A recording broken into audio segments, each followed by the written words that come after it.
people. In a profound sense, we help create the world.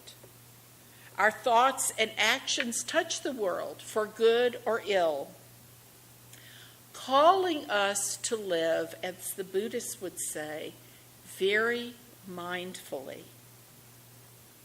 So I have to shift my understanding of the universe to reframe my consciousness, to weave into my relationships, to weave myself into an interdependent web. I live within the interdependent web, and therefore I must live more mindfully and consciously. Linda Law sent me this quote from Dr. Eben Alexander's book, Proof of Heaven, which I know a number of people are reading.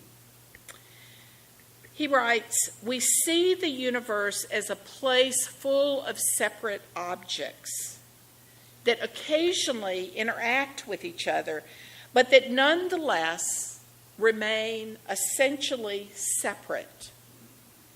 On the subatomic level, however, this universe of separate objects turns out to be complete illusion.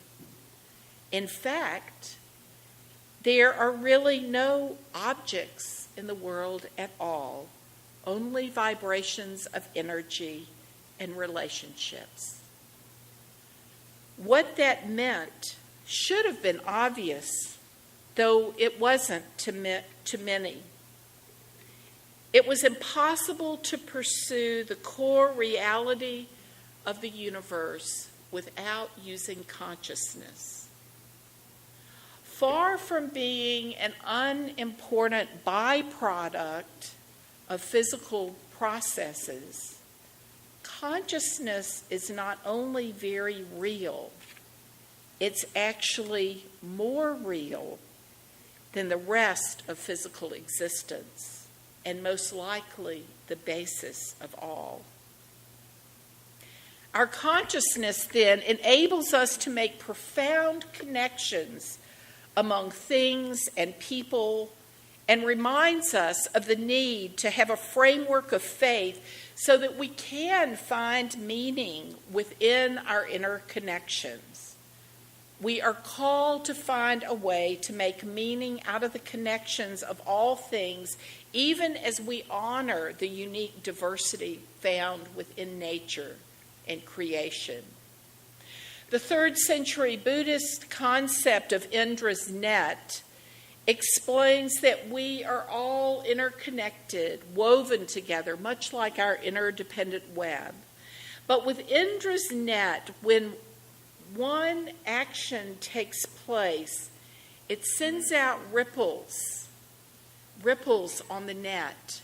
And every time a connection is touched by that ripple, little bells chime, so that one action creates a harmony of all these interconnections.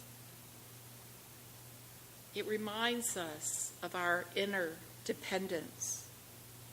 This sense of connection and consciousness illuminates the need to claim the important relationships between our discoveries and our need to make meaning, to have faith. The great physicist Max Planck said that faith plays an essential part in any serious scientist's work, and that over the entrance to the gates of the temple of science are written the words, "Ye must have faith." It is a quality which scientists cannot dispense with. Faith in the rationality of the universe, faith in humanity's ability to conceive of that which has not yet revealed itself. Here we tread on sacred ground.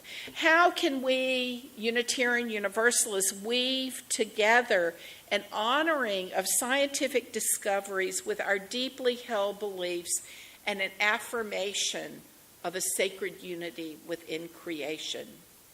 How can we make sure that as technological and scientific knowledge expands, we focus also, and this is very important, I think, to all of us, how do we focus on the ethical implications and the impact of pursuing our scientific discoveries?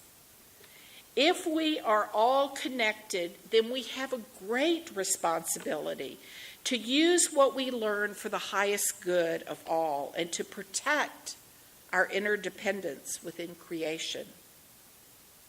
As we find ourselves standing firmly on thin air, we also have a responsibility to balance the intellectual work of our minds with our internal need to nurture the growth of our emotions and our heart knowledge.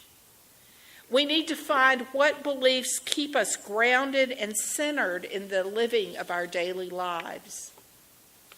We need to find the core that keeps us firmly grounded.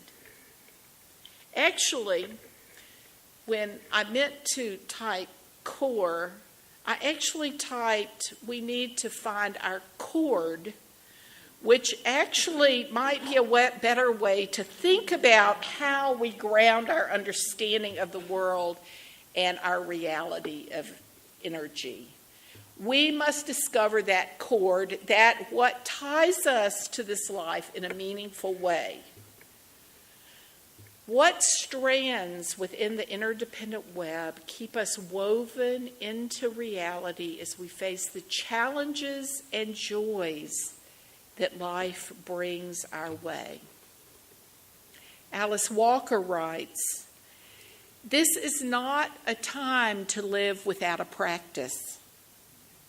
It's a time when all of us will need the most faithful, self-generated enthusiasm meaning to be filled with God,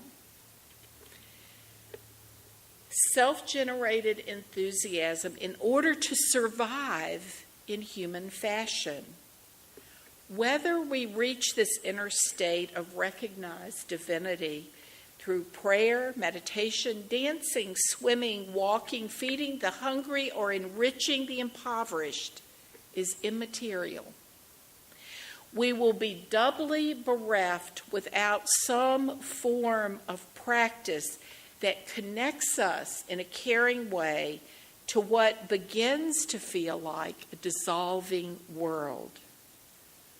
Whatever it is, now is the time to look for it, to locate it, and definitely to put it to use.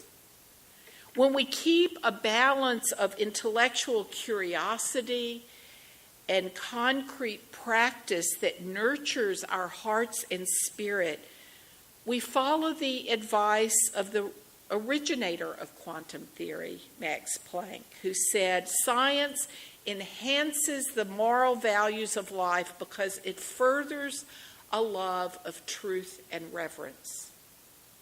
Love of truth displaying itself in the constant endeavor to arrive at a more exact knowledge of the world of matter and mind around us, and reverence because every advance in knowledge brings us face to face with the mystery of our own being. Alice Walker and Max Planck are right. In the midst of discovering a world that is more complex and intangible than we can conceive, it's important for us to come to a place of gratitude and reverence. Gratitude for the wonder of living in these complex and amazing times. Reverence for the exquisite beauty and mystery of the creation of which we are a part. For we understand that we too are part of that beauty and mystery. To live fully in this reality with Newton and quarks and quantum physics, we need to find a place where we personally ground our reality so that we can be firmly grounded in thin air, and where we can give thanks for the next steps that science will take into the great mystery.